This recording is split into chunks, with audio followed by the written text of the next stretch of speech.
चलो ओके.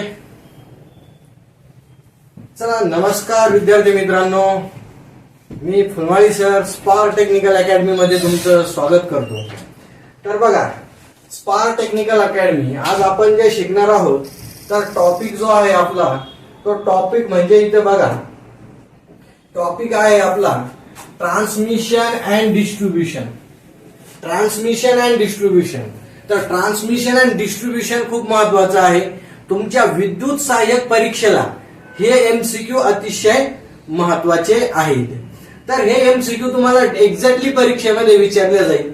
तर इथं बघा, एमसीक्यू सेशन घेतोय आपण आणि महापारेषण म्हणजे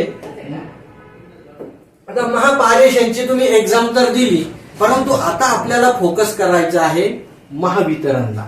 आता महावितरण विद्युत सहाय्यक म्हणजे महाडिस्कॉम विद्युत सहाय्यकसाठी आपल्याला काय करायचं आहे, प्रिपरेशन करायचं आहे. तर आता त्याच्यासाठी महत्वाचं म्हणजे आपण बघणार आहोत एमसीक्यू सेशन. तर आता सगळ्यात पहिले बघा, जर आपण बघितलं इथे तर फर्स्ट एमसीक्यू तुमच्यासाठी हा आहे. फर्स्ट एमसीक्यू तुमच्यासाठी वाचायचं आणि याचं कमेंट्स मध्ये उत्तर द्यायचं आहे तुम्ही. ओके, आवाज क्लिअर आहे ना? एकदा सांगा. ओके आहे ना? व्हिडिओ क्लिअर आहे का? एकदा तर सांगा मला, लगेच आपण हे बघतोय. ओके आहे का? तर बघा, आता पहिला एमसीक्यू बघा, important MCQ. Which electrical line connect the substation to distributor in a distribution system. काय आहे, काय सांगितलं त्यांनी इथं? सबस्टेशन टू काय सांगितलं? डिस्ट्रीब्युटर. Substation to distributor. आता मराठी आणि इंग्लिश मध्ये दोन्ही वेळेस तुम्ही क्वेश्चन वाचायचा आहे व्यवस्थित क्वेश्चन काढण्यासाठी. तर त्यांनी क्वेश्चन सरळ विचारलेला आहे तुम्हाला की सबस्टेशन व डिस्ट्रीब्युटरच्या मध्ये काय जोडलेलं असतं. तर इथं तुम्हाला ऑप्शन सांगायचं आहे. इथं option number A, B, C आणि डी. तर हे ऑप्शन दिलेले आहे. 1 नंबर जी दिलाय feeder, 2 number distributor, 3 number service line आणि 4 नंबर सर्व्हिस मेन. तर हे तुम्हाला काय सांगायचं, इथं आन्सर सांगायचं आहे. तर याचा आन्सर सरळ काय आहे? बरोबर, बऱ्याच विद्यार्थ्यांनी कमेंट्स मध्ये व्यवस्थित उत्तर दिलेलं आहे. आता याच्यात माझ्याकडे मी नेहमी सांगतोय की बुस्टर डोस करायचा आहे. तर बुस्टर डोस करण्याचे फायदे सांगतो तुम्हाला. तर बघा, इथे हा 100% एक प्रश्न तुम्हाला परीक्षेत विचारला जाणार. जर नाही विचारला तर मला सांगायचं, तुम्ही फुलमाळी सरवर ब्लेम करायचं तुम्ही की सर तुम्ही सांगितलं होतं की हा क्वेश्चन परीक्षेमध्ये विचारला जाणार आहे आणि हा परीक्षेमध्ये आला नाही. डायरेक्टली सांगतो मी तुम्हाला की हा 100% परीक्षेत क्वेश्चन विचारला जाणार. 3 क्वेश्चन लक्षात ठेवायचे. आता सगळ्यात महत्वाचं तुम्हाला बघायचं फीडर म्हणजे काय. तर फीडर कुठे जोडलेला असतो, तर इथं जायचं आपल्याला. फीडर कुठे दिसतोय तुम्हाला? हा इथे फीडर आहे. मग फीडरची जोडणी कुठे आहे? तर फीडरची जोडणी हा इथं सबस्टेशन दिलेला आहे. सबस्टेशन आणि हा इथं काय आहे, ही डिस्ट्रीब्युशन लाईन आहे. तर याच्यामध्ये जो जोडलेला आहे तो आहे फीडर. म्हणजे कोणता? तर हा आहे इथं फीडर. हा काय आहे? फीडर. तर मग फीडर कुठं जोडलेला आहे? सबस्टेशन टू डिस्ट्रीब्युटरच्या मध्ये. मग इथं तुम्हाला क्वेश्चन विचारला जाईल. हा क्वेश्चन विचारला गेला की सबस्टेशन आणि डिस्ट्रीब्युटरच्या मध्ये काय जोडलेलं आहे. तर काय जोडलेलं आहे? उत्तर काय तुमचं करेक्ट? फीडर आहे. आता याच्या संदर्भात लगेच दुसरा क्वेश्चन कन्फर्म करून घ्यायचा की तुम्हाला जर विचारलं त्यांनी, तुम्हाला जर क्वेश्चन जर विचारला त्यांनी की आता डिस्ट्रीब्युटर टू सर्व्हिसमेनच्या मध्ये काय जोडलेलं असतं. आता हा झाला इथपर्यंत झाला हा सर्व्हिसमेन. तर सर्व्हिसमेन हा इकडे सर्व्हिसमेन आणि हा झाला इथं फीडर. तर तुम्हाला जर क्वेश्चन त्यांनी विचारला की फीडर काय आहे, फीडर आणि सर्व्हिसमेन, फीडर आणि सर्व्हिसमेन याच्यामध्ये काय जोडलेलं असतं. तर याच्यामध्ये काय आहे, फीडर आणि सर्व्हिसमेनच्या मध्ये तुम्ही बघा इथं डिस्ट्रीब्युटर जोडलेला आहे. हा झाला दुसरा क्वेश्चन एमसीक्यू. तिसरा एमसीक्यू काय आहे, तर तुम्हाला जर विचारला त्यांनी क्वेश्चन की इथं डिस्ट्रीब्युटर ते कंझ्युमरच्या मध्ये काय जोडलेलं आहे. डिस्ट्रीब्युटर टू कंझ्युमरच्या मध्ये काय जोडलेला आहे, तर हा डिस्ट्रीब्युटर आणि कंझ्युमरच्या मध्ये काय जोडलेला आहे, तर हा जोडलेला आहे सर्व्हिसमेन. तर इथं क्वेश्चन जर तुम्हाला कसाही सुद्धा विचारला गेला तर तुम्हाला याचा आन्सर आलं पाहिजे. अजून काय लक्षात ठेवायचं, आता हे तीन कळालं तुम्हाला, तीन कंपोनंट कळाले तुम्हाला, काय कुठे जोडलेलं आहे इम्पॉर्टंट आहे. तर फिडर कशामध्ये जोडलेला आहे, तर फिडर सबस्टेशन आणि डिस्ट्रीब्युटरच्या मध्ये. डिस्ट्रीब्युटर कुठे जोडला, तर डिस्ट्रीब्युटर जोडला फीडर आणि सर्व्हिसमेनच्या मध्ये, आणि सर्व्हिसमेन जोडला डिस्ट्रीब्युटर ते कंझ्युमरच्या, सॉरी हे सर्व्हिसमेन, ही सर्व्हिस लाईन आहे. सर्व्हिसमेन कुठे जोडला, तर तो आहे डिस्ट्रीब्युटर ते कंझ्युमरच्या मध्ये. तर हे तुम्हाला लक्षात ठेवणं गरजेचं आहे. आता ऍडिशनल मध्ये काय लक्षात ठेवायचं, तर हा इथं जो दिलेला आहे, हा तुम्हाला जो दिलेला आहे फीडर, तर फीडरवर कसलीही टॅपिंग नसते. आहे काही तुम कोणी टॅपिंग घेतली का, असे नंबर ऑफ फीडर 11 kV चे फीडर काढले जातात आणि एका एका एरियाला पाठवले जातात सबस्टेशन मधून. हा एक फीडर, इकडे एक फीडर जाईल, इकडे एक फीडर जाईल, असं इकडे एक फीडर जाईल, 4 एरियामध्ये. म्हणजे आता समजा तुमचं एक सर्कल आहे, गृहीत धरा हे एक सर्कल आहे आणि या सर्कलला एक सबस्टेशन आहे. तर मग हे एक फीडर एका गावाला जाईल, हे दुसऱ्या गावाला जाईल, हे तिसऱ्या गावाला जाईल. तर हे असे फीडर वेगवेगळे निघतात. तर हे फीडर पुढे जोडलेले असतात, लक्षात ठेवायचं आहे तुम्ही. आता याच्यावरून आपण डायरेक्टली 11 kV लाईन म्हणून टॅपिंग घेत नाही. त्याच्यामुळं जो आपला फीडर आहे तर फीडर वरून आपण टॅपिंग घेत नाही. आणि ज्यावेळेस आपण फीडर डिझाईन करतो त्यावेळेस तो कशावर अवलंबून असतो, करंट कॅरिंग कॅपॅसिटीवर. म्हणजे तो किती करंट कॅरिंग कॅपॅसिटीचा आहे ते आपल्याला बघून डिझाईन करावं लागतो. आता इथून आपण टॅपिंग घेऊ शकतो. मग तुम्हाला क्वेश्चन जर विचारला त्यांनी की आपण डिस्ट्रीब्युटर वरून टॅपिंग घेऊ शकतो का, म्हणजे सरळ क्वेश्चन देईल तुम्हाला की आपण टॅपिंग जे घेतोय तर ते कशावरून घेतो. तुम्हाला ऑप्शन दिलेला असेल सबस्टेशन, फीडर, डिस्ट्रीब्युटर, सर्व्हिसमेन, असं काही ऑप्शन दिलेलं असेल तर आपण डिस्ट्रीब्युशन पासून टॅपिंग घेतो. आणि महत्वाचं म्हणजे डिस्ट्रीब्युटरची ज्यावेळेस डिझाईन करतो त्यावेळेस त्याची डिझायनिंग ही व्होल्टेजवर अवलंबून असते. आलं का लक्षात तुमच्या. तर हा इम्पॉर्टंट प्रश्न आहे. हे तुम्ही इतकं जरी केलं तर 100% एक प्रश्न असे तुमचे परीक्षा होस्तर एक ना एक प्रश्न याच्यावरचा. आता एक प्रश्न 100% तुम्हाला कसाही विचारला परीक्षेमध्ये हा येणार म्हणजे येणार. एक प्रश्न 2.2 मार्कचा तुमचा इथं फिक्स झालेला म्हणजे झालेलाच आहे 100%. तशा प्रकारे तुम्ही इथं अभ्यास करायचा आहे. ज्या विद्यार्थ्यांना आपले बूस्टर डोस बॅच जॉईन करायची असतील त्यांनी लवकरात लवकर आपलं spark technical academy app download करायचं आहे. त्याच्यात बूस्टर डोस बॅच दिलेली आहे, त्याच्यातून तुम्ही बूस्टर डोस बॅच घ्यायची आहे. त्याच्यात भरपूर मटेरियल अवेलेबल आहे तुमच्या सिलेक्शनसाठी. नेक्स्ट क्वेश्चन तुमच्यासाठी. चला याचं उत्तर सांगायचं आहे तुम्ही. काय क्वेश्चन आहे तुमच्यासाठी हा बघा.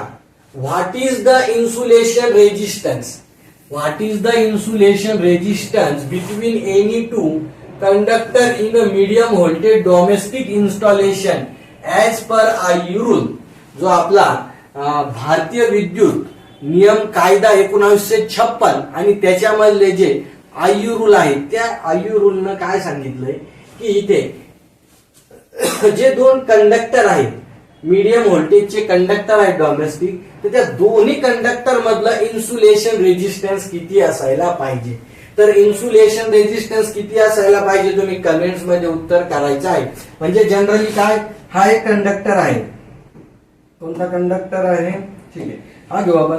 इथे एक कंडक्टर आहे आणि हा झाला फेज आणि हा झाला न्यूट्रल.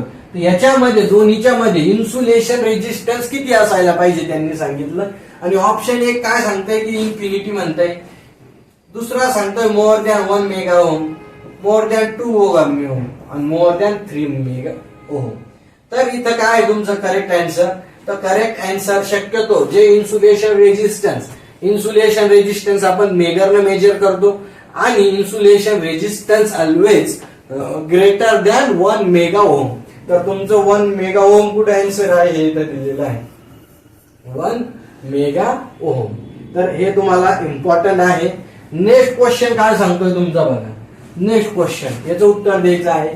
तर what is the diversity factor. आता डायव्हर्सिटी फॅक्टरचा फॉर्म्युला काय आहे.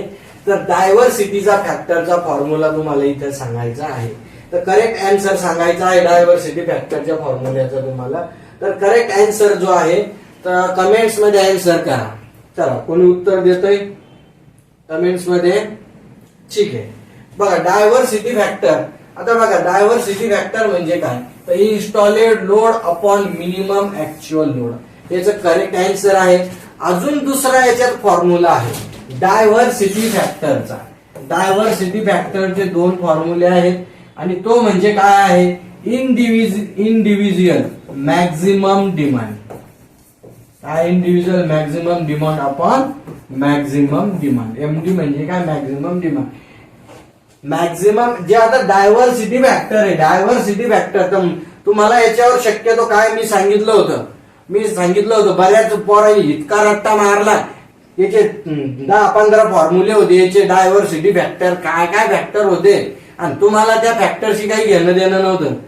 कारण तुमचा फॅक्टरच नाही तो आयटीआयचा फॅक्टरच नाहीये इतके कॅल्क्युलेशन करण्याचा.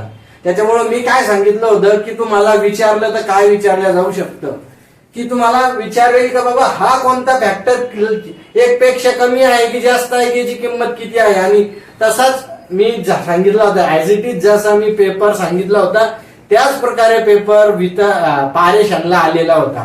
तर मी सांगितलं होतं तुम्हाला विचारलं तर काय विचारू शकतात की डायव्हर्सिटी फॅक्टरची किंमत किती असते. तर ऑलवेज ग्रेटर दॅन 1. एक पेक्षा जास्त. हा एकच फॅक्टर असा आहे की याची किंमत एक पेक्षा जास्त इतकं लक्षात ठेवायचं. बाकीचा तुम्ही कोणताही फॅक्टर विचारला याच्यामधला तर सगळे एक पेक्षा काय आहे कमीच आहे. तर हे तुम्हाला सगळे फॅक्टर्स वगैरे डिटेल्स तुम्हाला याच्यावर क्वेश्चन विचारल्या जाणार नाहीये.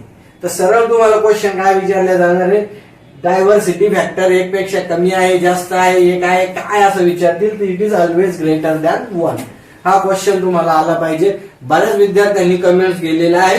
मध्ये मध्ये विचारू नका की पारेशांचा निकाल कधी लागल. तर निकाल लागणारच आहे तुमच्या लवकरात लवकर. टेन्शन घेऊ नका तुम्ही. नेक्स्ट क्वेश्चन घ्या. नेक्स्ट क्वेश्चन काय सांगतो what is the voltage ratio. What is the voltage ratio in AC distribution line adopted for the domestic consumer. म्हणजे घरगुती ग्राहकासाठी स्वीकारलेल्या एसी वितरण लाईन व्होल्टेजचे प्रमाण काय असते. म्हणजे यांना सांगायचं आहे की तुम्ही कोणता अडॉप्ट केलेला आहे म्हणजे स्वीकार केलेला आहे व्होल्टेज. तर लगेच तुम्हाला काही डोकं लावायची गरज नाहीये. तुम्हाला डोकं असेल तर डोकं लावायची गरज पडणार नाही. तर त्यांनी सांगितलं की तुम्ही घरगुती ग्राहकासाठी कोणती सिस्टीम वापरली जाते इथं. तर सरळ सरळ आपण 415 ते 240 ही वापरत असतो. म्हणजे दुसरी दिलेली 400 ते 210 वापरतो का ही वापरत नाही आपण. ही सुद्धा आपण वापरत नाही. 11 to 415 ही वापरत नाही आपण. कारण त्यांनी घरगुतीसाठी सांगितलेलं आहे. तुम्ही माणसांनी की सर 11 kV to 415 तर आपण वापरतो परंतु घरगुतीसाठी वापरत नाही. आपण कमर्शियल इंडस्ट्रीयल साठी हे वापरू शकतो. जर त्यांनी सांगितलं की इंडस्ट्रीयल साठी जर म्हटलं तर मग त्यावेळेस तुमचं हे उत्तर बरोबर असतं. पण त्यांनी काय सांगितलं इथं की डोमेस्टिक म्हणजे घरगुतीसाठी सांगितलं. आणि घरगुतीसाठी काय आहे सरळ सरळ 415 व्होल्टेजचं डीपी असतो आणि आपल्या घराजवळ लाईन येते किती 240 म्हणजे आपण सरळ म्हणतो त्याला 230 व्होल्टेज. तर हे तुम्हाला लक्षात ठेवायचं आहे. ऍडिशनल तुम्हाला लक्षात ठेवायचं आहे आपण डोमेस्टिक साठी काय 3 फेज 3 वायर सिस्टीम वापरतो. आर वाय बी आणि न्यूट्रल याला काय म्हणायचं 3 फेज 3 वायर सिस्टीम. तर हे पण परीक्षेमध्ये विचारलं जातं. आपण पुढे घेऊचे पण तरी पण आपण एक आला क्वेश्चन त्याच्या संबंधित घेऊन टाकायचा. आलं का लक्षात तुमच्या. आणि जो व्होल्टेज आता आपण वापरतो तर याचा आयई रूलनुसार जर टॉलरन्स तुम्हाला नेहमी विचारतो जेई 2019 महाडिस्कॉमच्या जेई 2019 ला क्वेश्चन विचारला गेला होता. व्होल्टेज टॉलरन्स किती असतो डिस्ट्रीब्युशन मध्ये ±6% असतो. हा आययू रूल नंबर किती आहे 54 आहे. आययू रूल नंबर 54 आणि जो फ्रिक्वेन्सीचा आहे फ्रिक्वेन्सीचा plus minus 3% I rule number 55. हे तुम्हाला लक्षात ठेवायची. रूल लक्षात ठेवले नाही तरी चालत, रूल मी लक्षात ठेवतो, तुम्ही फक्त काय टॉलरन्स लक्षात ठेवायचा, कारण परीक्षेला विचारत नाही रूल नंबर किती आला तर हे तुमच्यासाठी महत्वाचं आहे, विचारला जाऊ शकतो. तुम्ही वितरण मध्ये विद्युत सहाय्यक होणार आहे आणि तुम्ही वितरण म्हणजे डिस्ट्रीब्युशन मध्ये तुम्हाला गरज आहे, कारण ज्या वेळेस लाईनमन कडे काय काम असतं, सर्वे करायचा, म्हणजे तुमच्या घरापासून तर कंझ्युमर ते पोल अंतर किती पाहिजे आणि तिथं किती व्होल्टेज ड्रॉप होऊ नये, इतकंच 45 जे आहे तर 45 मीटरच अंतर का पाहिजे, त्याच्यापेक्षा जास्त का नको, किंवा फूटमध्ये जर बघितलं आपण जवळपास 200 फूट म्हणतो त्याला, तर इतकंच का अंतर पाहिजे, कारण व्होल्टेज ड्रॉप होऊ नये. त्याच्यामुळे किती असतो व्होल्टेज ड्रॉप, तर प्लस मायनस 6%. हे तुम्हाला महत्वाचं आहे, कारण तुम्ही विद्युत सहाय्यक होणार आहे की नाही, कॉन्फिडन्स आहे की नाही तुम्हाला स्वतःवर. चला ठीक आहे, नेक्स्ट क्वेश्चन बघू आपण. नेक्स्ट क्वेश्चन काय सांगतो इथे, काय दिसतंय तुम्हाला इथे, what is the name of insulator use in OH. OH म्हणजे काय, तो OH म्हणजे ओव्हरहेड लाईन बरं का. हे तुम्ही म्हणसाल OH काय आहे, आलं लक्षात तुमच्या, तर ओव्हरहेड लाईन मध्ये जो वापरला जातो हा कोणत्या टाईपचा इन्सुलेटर आहे. तर इथं दिले तुम्हाला एक नंबर काय सांगतोय हा इथं, तर तो इथं बघा एक नंबर दिले पिन, नंतर पोस्ट इन्सुलेटर, स्ट्रेन इन्सुलेटर आणि शाकल इन्सुलेटर. तर हा इन्सुलेटर कुठं पाहायला भेटतो तुम्हाला, याचं करेक्ट उत्तर काय आहे सारा कमेंट्स मध्ये उत्तर द्या मला इतक्यापैकी. अजून कोणाला याच्या व्यतिरिक्त काही उत्तर द्यायचं असेल तर ते पण कमेंट्स मध्ये टाका. तर काय उत्तर याचं, तुमच्या घराच्या आजूबाजूला जो पोल असतो त्याच्यावर सर्वात पहिले तुम्ही कोणता इन्सुलेटर पाहिला असेल तर तो आहे शाकल इन्सुलेटर, आणि हे त्याचं करेक्ट उत्तर आहे. काय आहे, शाकल इन्सुलेटर. हा शाकल इन्सुलेटर आहे. तर या संदर्भात शाकल इन्सुलेटर संदर्भात तुम्हाला लक्षात ठेवायचं आहे की हे किती व्होल्टेज रेटिंग पर्यंत वापरतो आपण, 230 आणि 440 व्होल्टेज रेटिंग पर्यंत, म्हणजे LT साठी वापरतो आपण. कशासाठी वापरतो, LT साठी वापरतो. आणि याचे शार्प कॅरेक्टरिस्टिक आहे, शार्प कॅरेक्टरिस्टिक कर्व आहे याचा, तर ते तुम्हाला जास्त डिटेल्स मध्ये डिझायनिंग मध्ये जायची गरज नाहीये. फक्त इतकं लक्षात ठेवायचं की आपण 230 आणि 440 साठी आपण त्याला वापरतो, आणि हा दिसणारा कोणता आहे, शाकल इन्सुलेटर आहे. नेक्स्ट क्वेश्चन काय म्हणतो इथं, तर आता आपण जे शाकल इन्सुलेटर बघितलं, जर याच्यावर तुम्हाला इन्सुलेटरवर एक क्वेश्चन नाही आला तर फुलमाळी सरांचं नाव बदलून टाकायचं. आलं लक्षात तुमच्या. तर याच्यावर सुद्धा मी पहिलं काय सांगितलं तुम्हाला, डिस्ट्रीब्युशनवर एक क्वेश्चन 100% परीक्षेत आपण सांगितलं तुम्हाला, फीडर, डिस्ट्रीब्युटर आणि सर्व्हिसमॅन, त्याच्यावर 100% प्रश्न विचारला जाणार. 2 नंबर हा इन्सुलेटरवर एक क्वेश्चन तुमचा कन्फर्म. आता हा जो दिसतोय तुम्हाला, तर हा कोणता आहे, पिन टाईप इन्सुलेटर. याला इथं काय असणार आहे, अशी पिन लावलेली असते, इथं पिन दाखवली नाही, याला इथं असे असतात. तर हा पिन टाईपचा इन्सुलेटर आहे, आणि इथून काय गेलेली असते, इथं अशी तार गेलेली असते, इथं बांधलेलं असतं बाइंडिंग वगैरे. तर हा पिन टाईपचा इन्सुलेटर लक्षात ठेवायचा. जर तुम्हाला परीक्षेमध्ये विचारला तर हा पिन टाईप इन्सुलेटर तुम्हाला ओळखता आला पाहिजे, नाहीतर काय होईल, जर तुम्हाला ओळखता नाही आलं तर तुमचं सिलेक्शन होणार नाही. एक क्वेश्चन महत्वाचा आहे. तर पिन टाईप इन्सुलेटर बघितला तुम्ही. पिन टाईप संदर्भात लक्षात ठेवायचं आहे तुम्हाला की हा आपण मॅक्झिमम 33 केव्ही पर्यंत वापरतो. किती केव्ही पर्यंत वापरतो, हा 33 केव्ही पर्यंत वापरतो. परीक्षेमध्ये नेहमी प्रश्न विचारला जातो, याला 5 स्टार करून ठेवायचा आहे की जो पिन टाईपचा इन्सुलेटर आहे हा जास्तीत जास्त किती व्होल्टेज रेटिंग पर्यंत वापरू शकतो, तर ते आहे तुमचं करेक्ट आन्सर 33 केव्ही. आता याच्यात 2 टाईप असतात, एक सिंगल पेटीकोट आणि डबल पेटीकोट टाईप असतो. तर सिंगल पेटीकोट 11 केव्ही ला वापरतो आपण, आणि डबल पेटीकोटचा काय करतो आपण, याची पेटीकोटची डिझायनिंग आहे बघा, याला काय म्हणतो आपण, ही पेटीकोटची डिझायनिंग आहे. तर हे 2 पेटीकोट आहे याला. हा झाला एक सिंगल पेटीकोट इथलचा, आणि हा झाला इथं डबल पेटीकोट, म्हणजे हा 33 केव्ही पर्यंत, आणि हा सिंगल वापरला तर 11 केव्ही पर्यंत वापरतो. 2 नंबरचा पोस्ट इन्सुलेटर, हा काही परीक्षेला विचारत नाही, हा 100% परीक्षेला विचारल्या जातात. परंतु हे लक्षात ठेवायचं की हा पोस्ट इन्सुलेटर कुठे वापरतो, तर हा तुम्हाला बघायला भेटेल सबस्टेशन मध्ये. तर सबस्टेशन मध्ये कुठे भेटणार आहे तुम्हाला, की सबस्टेशन मध्ये कुठे असतो, तर हा असतो बस बारला सपोर्ट देण्यासाठी. म्हणजे ही बस बार लावलेली असते ती कशावर असते, ही बस बार कशावर असते, ही पोस्ट टाईप इन्सुलेटरवर लावलेली असते. आणि आताच आपण बघितला हा कोणता टाईपचा इन्सुलेटर आहे, शॅकल. म्हणजे इथून कंडक्टर जातो हा, आणि इथून आपण काय करतो, या कंडक्टरला इथून बांधलेलं असतं बाइंडिंग वायरने. नंतरचा क्वेश्चन आहे तुमचा व्हेरी इम्पॉर्टंट, तो म्हणजे कोणता, तर तो आहे स्ट्रेन टाईप इन्सुलेटर. कोणत्या टाईपचा इन्सुलेटर आहे, sorry stay type insulator. Strain type हा आहे, हा स्टे टाईप इन्सुलेटर आहे. कोणता स्टे टाईप इन्सुलेटर, म्हणजे जो तुमचा पोल असतो, हा असा पोल दिलेला आहे, आणि ह्या पोलला काय केलेलं आहे, इथे इथून त्यांनी काय केलेलं असतं, असा एक बांधलेला असतं, आणि इथं हा इन्सुलेटर लावलेला असतो. तर हा काय स्टे टाईप इन्सुलेटर. तर पोलला सपोर्ट देण्यासाठी हा स्टे टाईप इन्सुलेटर वापरतात. आणि हा अँगल जो असतो, तो अँगल किती असतो, तर 30 ते 45 डिग्री मध्ये तो दिलेला असतो. त्या डिग्रीमध्ये त्यांना बांधावं लागतं. त्याच्यानंतरचं very important strain type insulator. जसं मी सांगितलं की पिन टाईप इन्सुलेटर, तर पिन टाईप किंवा मग स्ट्रेन टाईप इन्सुलेटरवर नेहमी प्रश्न विचारला जाणार. स्ट्रेन टाईप म्हणजे काय, तर हा विचारला जाईल तुम्हाला की स्ट्रेन टाईप इन्सुलेटर कुठं वापरला जातो, जिथून लाईनची सुरुवात होते तिथं वापरला जातो, जिथं लाईन संपते तिथं वापरला जातो, आणि मध्यभागी सुद्धा जर लाईनला क्रॉसिंग येत असेल तर तिथं सुद्धा स्ट्रेन टाईप इन्सुलेटर आपण हा वापरायचा असतो. हा झाला तुमचा स्ट्रेन टाईप इन्सुलेटर. नंतर हा suspension type insulator. Suspension type insulator कुठं वापरला जातो, तर ग्रेटर दॅन 33 kV, म्हणजे EHT लाईन. EHT लाईन काय आहे, EHT लाईन साठी हा वापरला जातो. आलं लक्षात तुमच्या, EHT लाईन साठी सुद्धा हा वापरला जाणार आहे. नेक्स्ट क्वेश्चन, तर याच्यावर नेहमी तुम्हाला क्वेश्चन विचारला जाणार आहे इन्सुलेटरवर. नेक्स्ट जो आहे, what is the name of line insulator.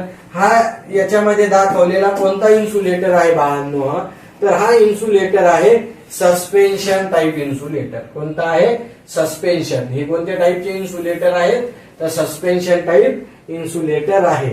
तर सगळ्यांनी कमेंट्स मध्ये उत्तर करायचं आहे. एकदा लाईक आणि शेअर करायचं आहे. लाईक आणि शेअर केल्यामुळे काय होईल, तर जास्तीत जास्त विद्यार्थ्यांपर्यंत हे नॉलेज भेटायला फायदा होईल. बघा, what is the permissible load for light substation, sorry light sub circuit in domestic wiring. आता हा क्वेश्चन कुठं आला, डोमेस्टिक वायरिंगचा आला.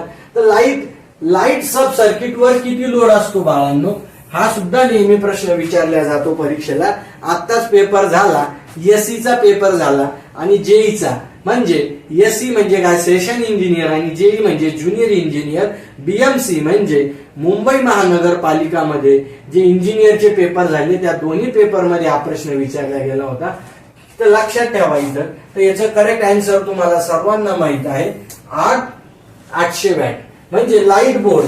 तर लाईट बोर्ड जो आहे, तर लाईट सर्किट म्हणू आपण याला, काय म्हणू, लाईट सर्किट. आणि याला काय म्हणू, पॉवर सर्किट.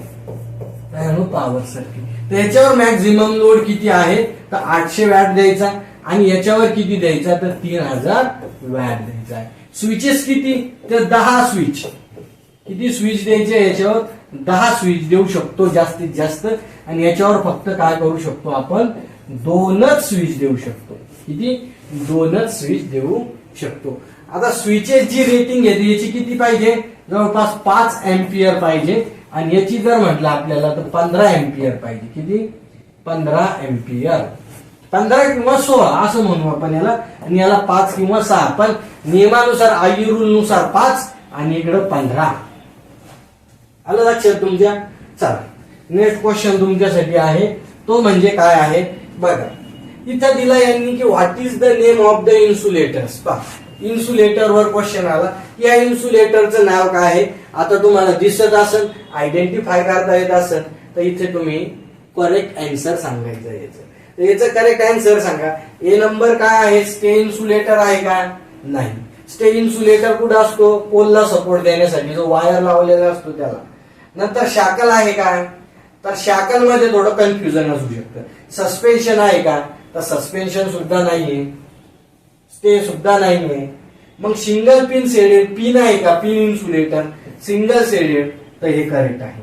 म्हणजे बघा ही इथं पिन इथली लाईन दिलेली नाही, इथं पिन साठी लाईन दिलेली आहे. आणि सिंगल सेड पिन म्हणजे काय, सिंगल पेटीकोट. मी तुम्हाला सांगितलं ना, आता हा सिंगल पेटीकोट टाईप आहे. आता हा पिन टाईप इन्सुलेटर आहे, single shed pin type insulator आहे. चला नेक्स्ट क्वेश्चन काय सांगतोय तुमचा. नेक्स्ट क्वेश्चन आहे what is the reason for the conductor cross section area can fully utilise on transmission of DC as compare to AC. आता question काय सांगितला, एसीच्या तुलनेत conductor cross sectional area DC transmission पूर्णपणे वापरला जाऊ शकतो. याचे कारण काय कारण आहे, म्हणजे एसीच्या तुलनेमध्ये डीसीचा कंडक्टर जर आपण वापरला तर काय फायदा होऊ शकतो, तिथं काय कारण आहे डीसीचं वापरण्यामध्ये. तर डीसी मध्ये असा फायदा आहे की आपल्याला त्याच्यात काय स्किन इफेक्ट होत नाही. स्किन इफेक्ट म्हणजे आपण जर डीसी जर बघितलं, स्किन इफेक्ट म्हणजे काय, तर फक्त एसी मध्ये स्क्रीन मधूनच करंट फ्लो होतो फक्त, परंतु डीसी मधून सर्व याच्यातून करंट फ्लो होतो. त्याच्यामुळे इथं स्किन इफेक्ट होणार नाही. हा याचा फायदा आहे. काय आहे हा याचा इथं फायदा आहे. नेक्स्ट क्वेश्चन चला तुमच्यासाठी, याचं आता फास्ट सर्वांनी उत्तर द्यायचं आहे. व्हाय द डिस्क, काय सांगितलं, why the disc pin insulator outer surface is made by glazing and bend the side inward. म्हणजे आतमध्ये साईडला, म्हणजे जे तुमचं इन्सुलेटर आहे, कोणतं डिस्क टाईपचं इन्सुलेटर. आता समजा डिस्क टाईपचं इन्सुलेटर आहे ना, तर त्यांनी सांगितलेलं आहे तुम्हाला की डिस्क टाईप इन्सुलेटर मध्ये असा जो डिस्क टाईप इन्सुलेटर आहे ते आतल्या भागात का बरं झुकलेलं असतं म्हणजे असं. डिस्क टाईप इन्सुलेटर मध्ये ते आतल्या भागात का बरं झुकलेलं असतं, म्हणजे डिस्क पिन इन्सुलेटरची बाह्य पृष्ठभाग ग्लेझिंग द्वारे का बनविली जाते व आतील बाजूने वाकवली जाते. म्हणजे आतील बाजूने का बरं त्याला हे केलं जातं, तर त्याचं महत्वाचं कारण आहे. तर आता पहिलं ऑप्शन बघू इथं, टू विस्टँड द हाय व्होल्टेज, उच्च व्होल्टेज चा सामना करण्यासाठी का, तर अजिबात नाही. त्या आतमध्ये वाकल्याने काही उच्च व्होल्टेजचा सामना होणार आहे की नाही. Not to attract bird to sit on it, म्हणजे त्यावर पक्षी बसताना आकर्षित करण्यासाठी नाही. तर हे काही पण चाटा मारून राहिले, पागल समजा आहे का. आयटीआय केला म्हणाव, आयटीआय केला आम्ही, नुसत्या टवळक्या थोडी केल्या की पक्षी बसण्याचा काय संबंध आहे तिथं. आयटीआयचे विद्यार्थी म्हणाव आम्ही. To offer high mechanical skill, म्हणजे मजबूती वाढवण्यासाठी का, तर मजबूती वाढवण्यासाठी नाही. तर मग काय आहे की disable continuous water flow in the rainy season, म्हणजे पावसाळ्यात सतत पाण्याचा प्रवाह बंद करतो. म्हणजे काय होतं, असं केल्यामुळं काय होतं, इथं कंडक्टर ज्यावेळेस आपण जोडतो, इथून ज्यावेळेस कंडक्टर असा इथं जोडतो आपण, तर हा असा जर कंडक्टर गेला नाही इथून समजा, तर हा पाणी इकडे जात नाही पाणी, हे सरळ इथून पडून जातं पाणी खाली. त्याच्यामुळे त्याची आपण डिझायनिंग केलेली असते. तर हे सुद्धा तुम्ही लक्षात ठेवायचं आहे. चला नेक्स्ट क्वेश्चन काय सांगतोय आपला, what is the type of overhead line joints. म्हणजे what is the type of overhead line joints. Overhead line जॉईंटचे प्रकार काय, म्हणजे कोणता आहे जॉईंट, असं त्यांनी विचारलेलं आहे की हा जॉईंट कोणता आहे त्यांनी सांगितलं. आता तुम्ही भरपूर जॉईंट बघितले, हा थोडा वेगळ्या टाईपचा जॉईंट आहे. हा कोणता आहे, compress joint for ACSR conductor. आता ट्रान्समिशन लाईन मध्ये आपण कोणता कंडक्टर वापरतो हे तुम्हाला माहितीच आहे. तर तो कंडक्टर एसीएसआर कंडक्टरला जॉईंट कॉम्प्रेस करून जॉईंट करण्यासाठी आपण हा जॉईंट वापरतो. हे तुम्हाला आयटीआयच्या विद्यार्थ्यांना माहित नाही, बाकीचे सर्व जॉईंट्स माहित आहे तुम्हाला. Twisted joint, married couple joint, rat tail joint, pigtail joint, सगळे जॉईंट माहित आहे तुम्हाला, परंतु हा जॉईंट माहित नाही, हे लक्षात असू द्या तुमच्या. चला नेक्स्ट क्वेश्चन काय सांगतो, why steel is a reinforce in ACSR conductor. म्हणजे why steel is a reinforce in ACSR conductor use for overhead line. आता ओव्हरहेड लाईन सांगितलं त्यांनी, पण ओव्हरहेड ट्रान्समिशन लाईन, कोणती लाईन, ओव्हरहेड ट्रान्समिशन लाईन.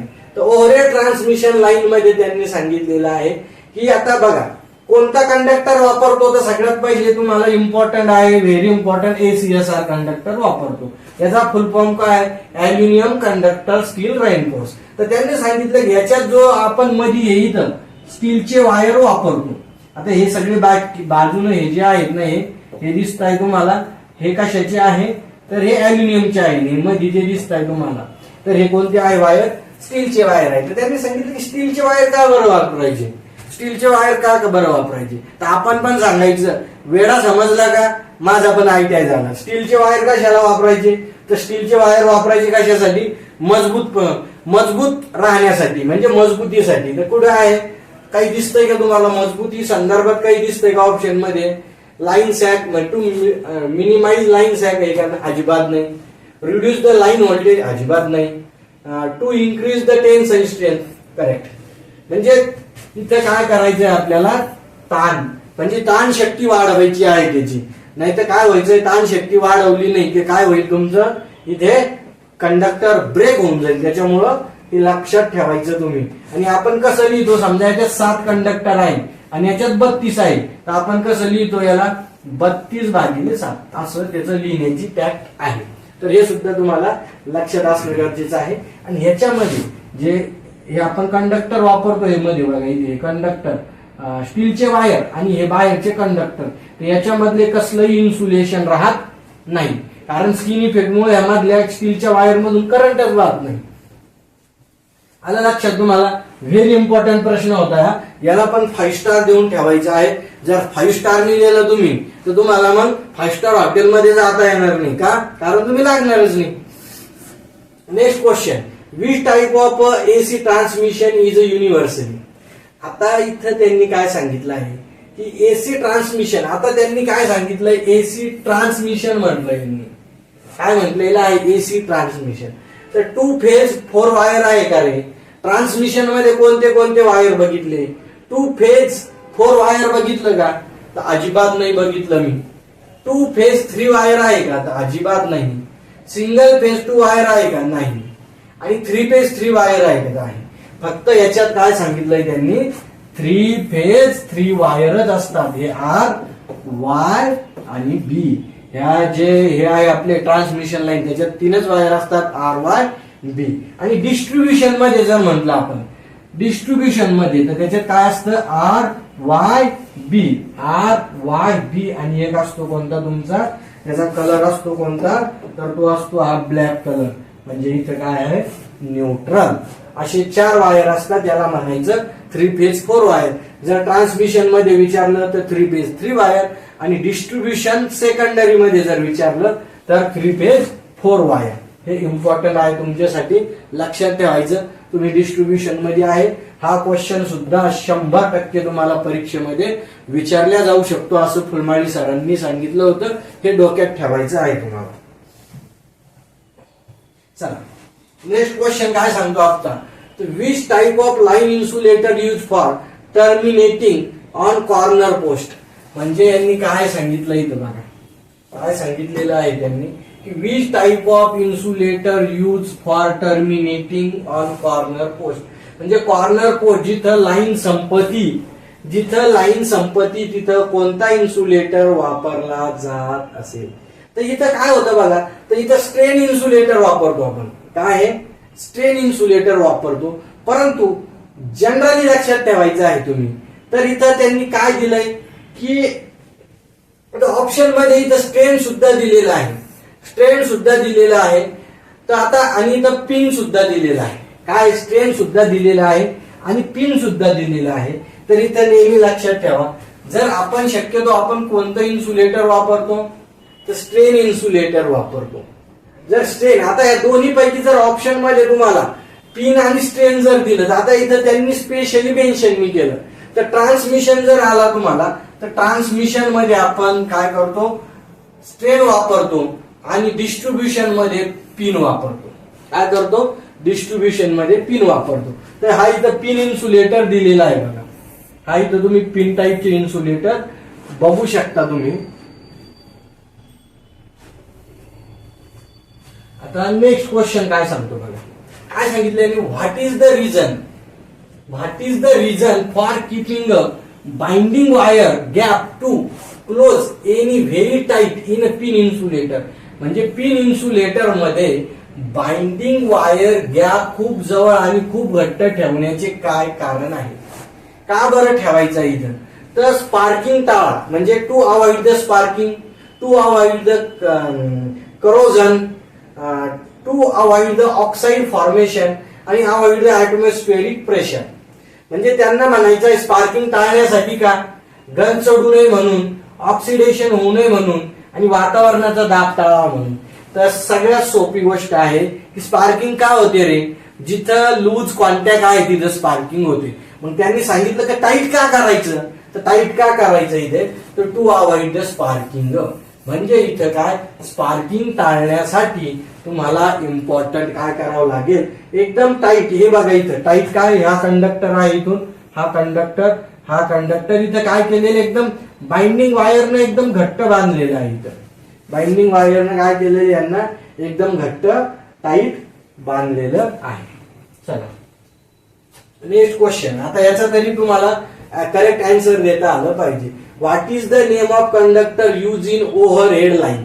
आता overhead म्हणण्यापेक्षा आपण काय म्हणू याला, ओव्हरहेड ट्रान्समिशन लाईन म्हणू याला. आपण काय म्हणू, ओव्हरहेड ट्रान्समिशन लाईन. इथं फक्त ओव्हरहेड लाईन दिलं, पण मी सांगतोय ओव्हरहेड ट्रान्समिशन लाईन. फक्त ट्रान्समिशन लाईन नाही, सॉरी ओव्हरहेड लाईन नाही, ओव्हरहेड ट्रान्समिशन लाईन. तर ओव्हरहेड ट्रान्समिशन लाईन मध्ये कोणता कंडक्टर वापरतो आपण, तर इथे काय उत्तर दिलं करेक्ट, ACSR कंडक्टर. म्हणजे अल्युमिनियम कंडक्टर स्टील रेनफोर्स, हा आपण ट्रान्समिशन लाईन मध्ये वापरतो. हे बाकीचे सुद्धा आपण वापरू शकतो ओव्हरहेड लाईन मध्ये. कोणत्या लाईन मध्ये, ओव्हरहेड लाईन. पण स्पेशली आपण ट्रान्समिशन मध्ये वापरतो ACSR कंडक्टर. ऑलरेडी आपण त्याची डायग्राम पण बघितली आणि डिटेल्स मध्ये त्याची माहिती घेतलेली आहे.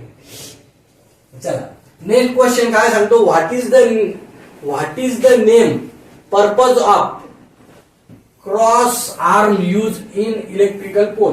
म्हणजे क्रॉस आर्म म्हणजे त्यांनी काय सांगितलं की इलेक्ट्रिकल पोल आहे आणि हा क्रॉस आर्मचं कार्य काय आहे असं सांगितलं.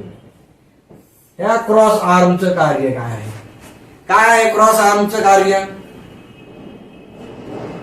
काय असेल बरं त्याचं कार्य, तर supporting the line of conductor.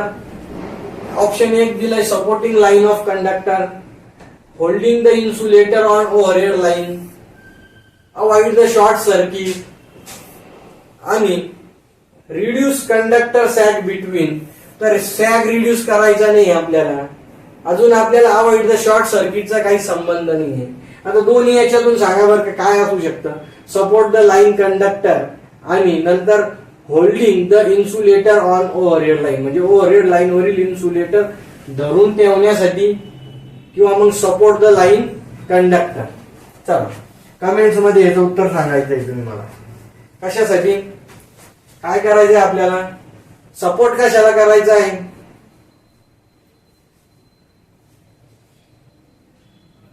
तर याला बघा इथं. तर इथं आपण काय करतो, याला support the line conductor, support the line conductor आणि होल्डिंग द इन्सुलेटर. म्हणजे इन्सुलेटर होल्ड करून ठेवण्यासाठी आपण काय करतो, तो वापरू शकतो. आणि सपोर्टिंग लाईन कंडक्टर तर ह्या कार्यासाठी आपण काय करतो, त्याला वापरत असतो. तर दोन्ही मधलं करेक्ट आन्सर तुम्ही सांगायचंय मला कमेंट्स मध्ये.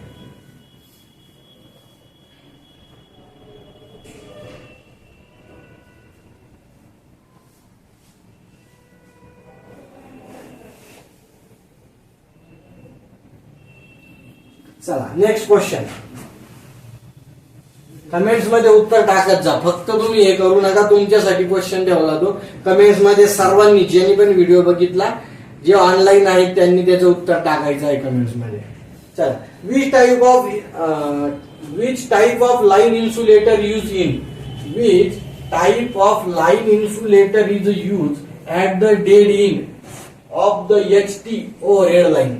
म्हणजे ओव्हरहेड लाईन साठी कोणत्या टाईपचा डेड एंड साठी इन्सुलेटर आपण तिथं वापरणार आहे. तर शक्यतो HT लाईन सांगितलंय त्यांनी.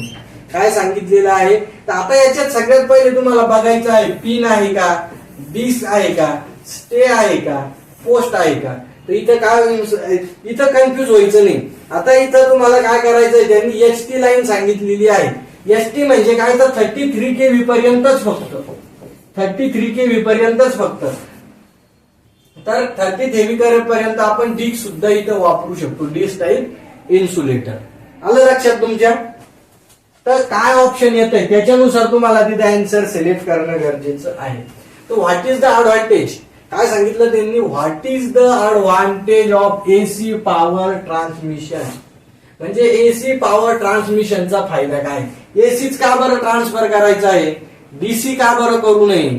तर त्याचं कारण आहे, कोरोना लॉस निग्लिजिबल आहे का नाही. तर हे उत्तर असू शकत नाही, कारण एसी मध्ये जितका कोरोना आहे त्याच्या 3 पट पेक्षा कमी आहे डीसी मध्ये, तर निग्लिजिबल नाहीये. म्हणजे एसी मध्ये जर 1000 होत असेल तर 333 कशामध्ये होईल, डीसी मध्ये होईल, म्हणजे 3 पट कमी होऊ शकतो, परंतु निग्लिजिबल असणार नाही.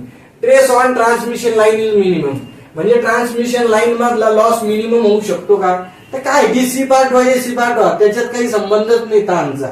नंतर low voltage drop in transmission line, म्हणजे व्होल्टेज ड्रॉपचा काही संबंध आहे का तिथं जास्त, तो येत नाही.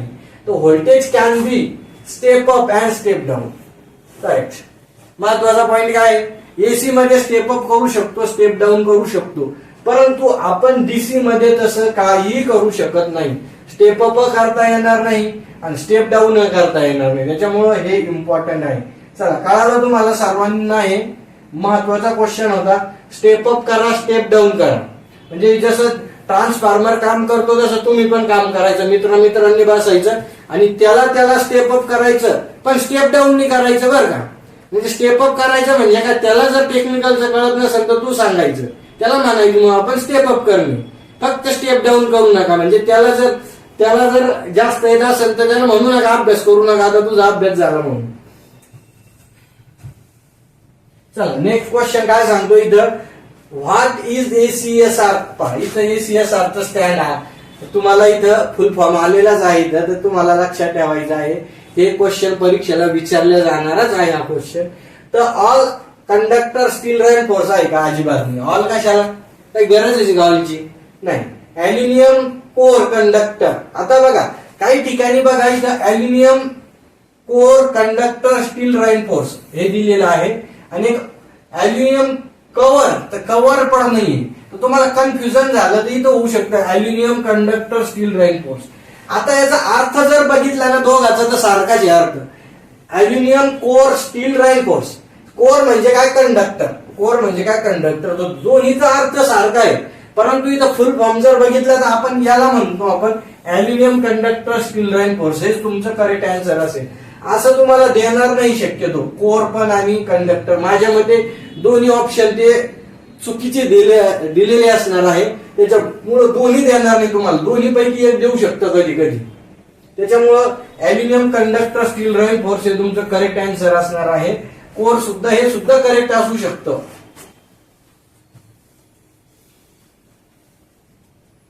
चला, काय क्वेश्चन आहे रे बाळांनो. चला, what is the advantage of overhead line. म्हणजे ओव्हरहेड लाईनचा फायदा काय आहे कम्पेअर टू अंडरग्राऊंड केबल. म्हणजे एक ओव्हरहेड लाईन बघितली आपण आणि अंडरग्राऊंड लाईन ऑलरेडी क्लासमध्ये बूस्टर डोस मध्ये बघितलं आपण. सगळ्यांनी बूस्टर डोस घेतलेला आहे. ज्या विद्यार्थ्यांना अशीच एमसीक्यूची प्रॅक्टिस करायची असेल त्यांनी spark technical academy app download करायचं आहे. त्याच्यात एमसीक्यू टेस्ट सिरीज घेतलेली आहे, तुम्ही तिथून परचेस करू शकता. जास्तीत जास्त विद्यार्थ्यांना प्रॅक्टिससाठी महत्वाचं आहे. आता बूस्टर डोस मध्ये ऑलरेडी आपण शिकलोय की ओव्हरहेड आणि अंडरग्राऊंड लाईन. तर त्यांनी सांगितलंय की व्हॉट इज द ॲडव्हान्टेज, काय फायदा आहे बाबा ओव्हरहेड लाईनचा. ओव्हरहेड लाईनचा काय फायदा आहे अंडरग्राऊंड केबल पेक्षा, तर पब्लिक सेफ्टी इज मोर आहे का. ओव्हरहेड लाईन मध्ये पब्लिक सेफ्टी मोर आहे का, अजिबात नाही. तर अंडरग्राऊंड मध्ये पब्लिक सेफ्टी मोर आहे, कारण अंडरग्राऊंड असल्यामुळे पब्लिक सेफ्टी मोर असू शकतो.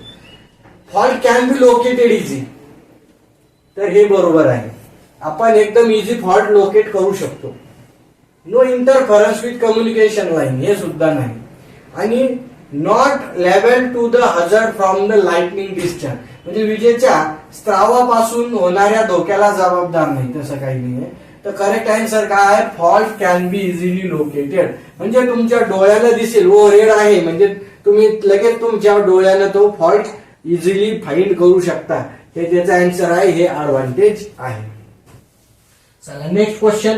फक्त 2 क्वेश्चन राहिलेले आहे, घाबरून जाऊ नका. चला. With substation the transmission line voltage is step down to consumer supply voltage.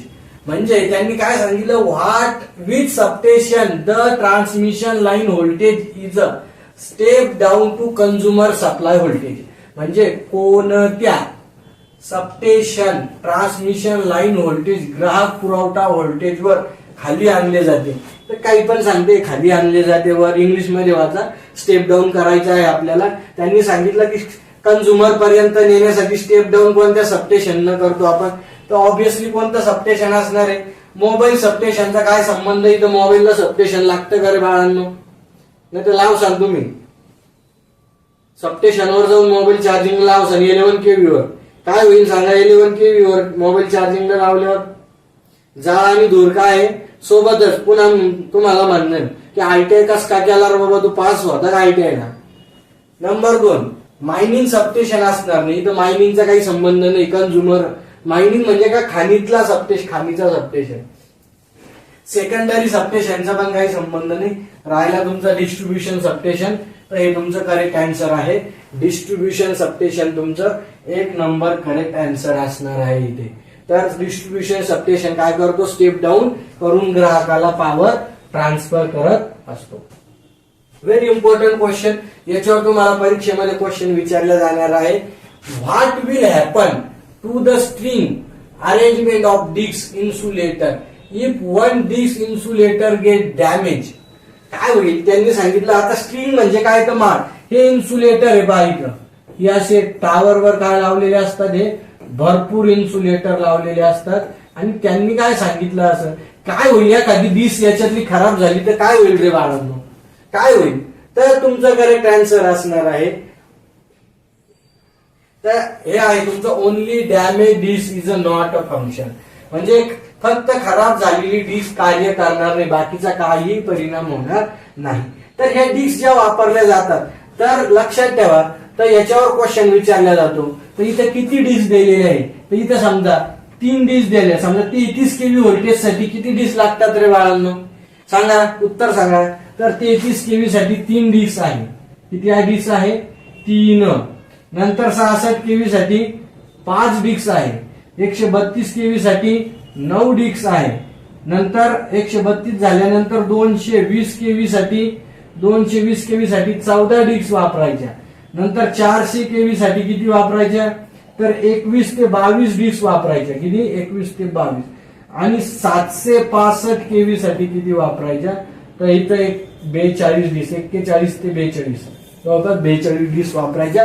हा क्वेश्चन परीक्षेमध्ये नेहमी विचारला जातो. हे पाठ करायचं, रट्टा मारायचा, नाही तर समजून घ्यायचं. फॉर्म्युला सुद्धा आहे याचा, फॉर्म्युल्याने सुद्धा तुम्ही काढू शकता. तर आलं लक्षात तुमच्या, हा सुद्धा इम्पॉर्टंट क्वेश्चन आहे तुमच्यासाठी या डिस्कचा. तर याच्यावरून तुम्ही लाईन ओळखू शकता. अशा 5 डिस्क दिल्या तर किती केवीची लाईन आहे रे बाळांनो.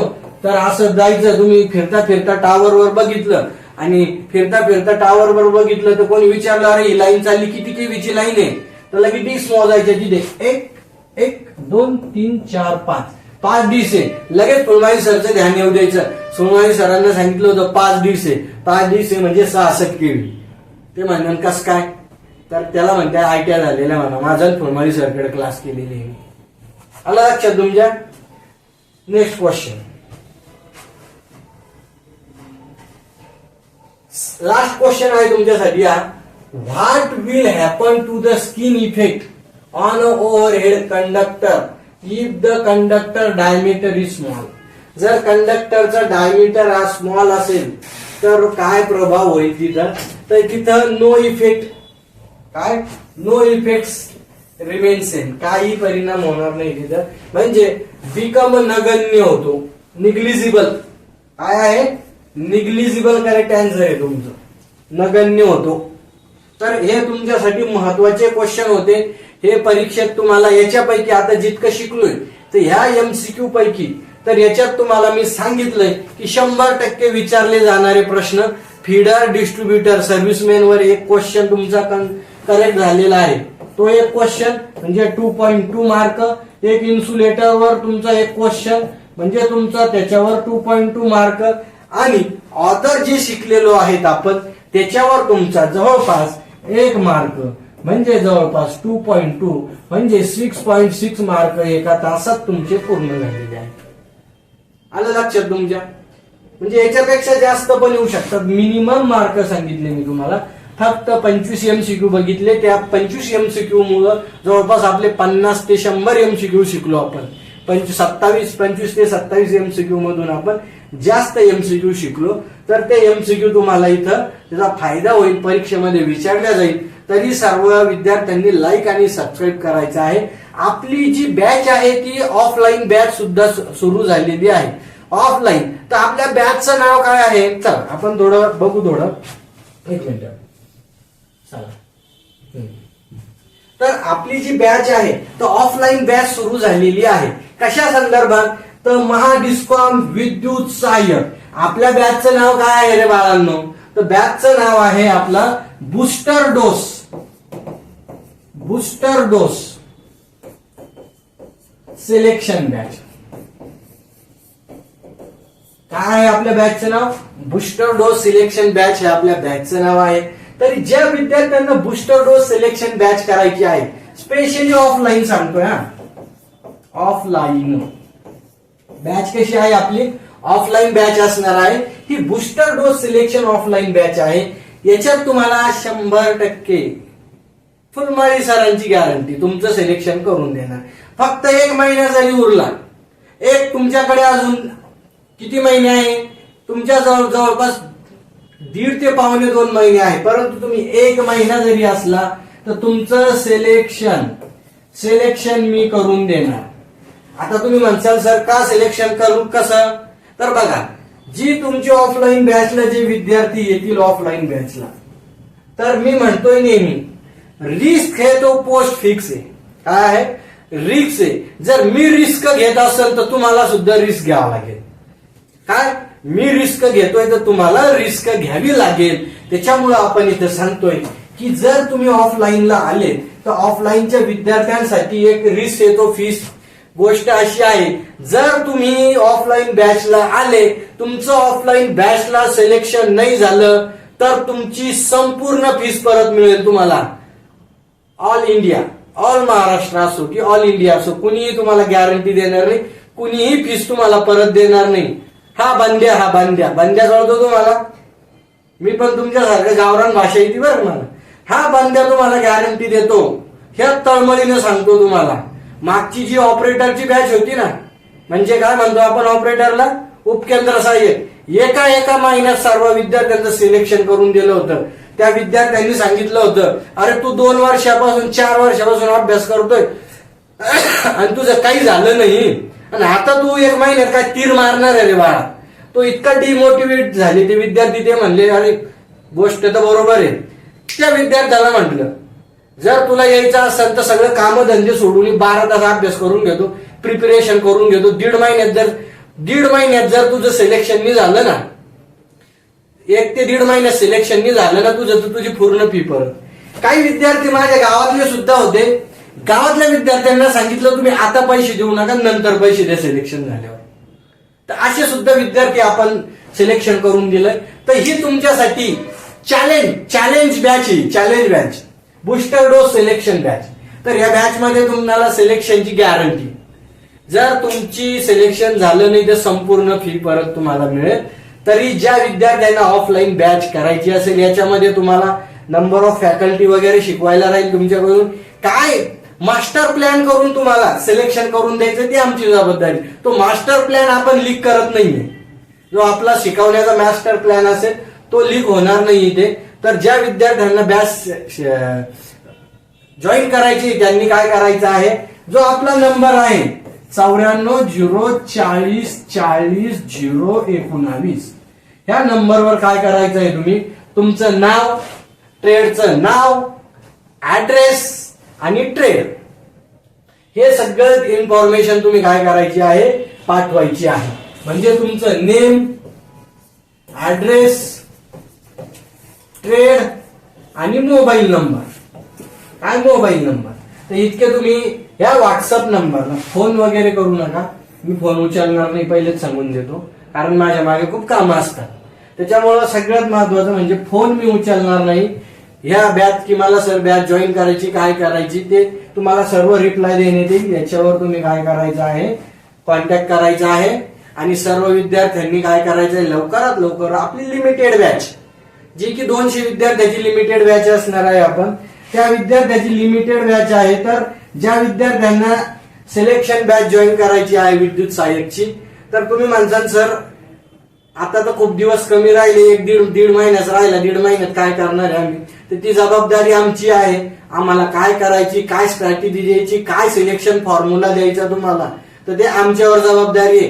काय शिकवायचं, गणित शिकवायची, बुद्धिमत्ता शिकवायची, टेक्निकल शिकवायचं, मराठी शिकवायचं, ती जबाबदारी आमची. त्याच्यामुळं ज्या विद्यार्थ्यांना बॅच जॉईन करायची असेल त्यांनी लवकरात लवकर बॅच जॉईन करायची आहे. नंबर वगैरे तुमचं नाव, नंबर, कॉन्टॅक्ट नंबर, ट्रेड सगळं शेअर करायचं आहे व्हॉट्सअपला. फक्त व्हॉट्सअपला शेअर करा आणि जास्तीत जास्त विद्यार्थ्यांपर्यंत ही माहिती तुम्ही काय करायची आहे, पोहोचवायची आहे. फीस करू नका. फीस तुम्हाला सांगण्यात येईल, टेन्शन घेऊ नका, तुम्हाला सगळी माहिती मिळेल. फक्त तुम्हाला सगळ्यात पहिले तुमची रिस्क घ्यायची तयारी आहे का. तुमची जर रिस्क घ्यायची तयारी असेल तर सिलेक्शन फिक्स करायची तयारी आमची आहे. तर काय करायचं आहे, सर्व विद्यार्थ्यांनी लवकरात लवकर बॅच जॉईन करायची आहे. क्योंकि आता आपण म्हणतो ना, आपकी बार महावितरण पार, कारण ही संधी पुन्हा येणार नाही. अभी नहीं तो कभी नहीं. 4 चौघात आउटसोर्सिंग मध्ये जॉब करण्यापेक्षा एकदा रिस्क घेऊन बघा. आलं लक्षात तुमच्या. तरी अजून एक सांगतोय, एकदा लाईक आणि शेअर करा.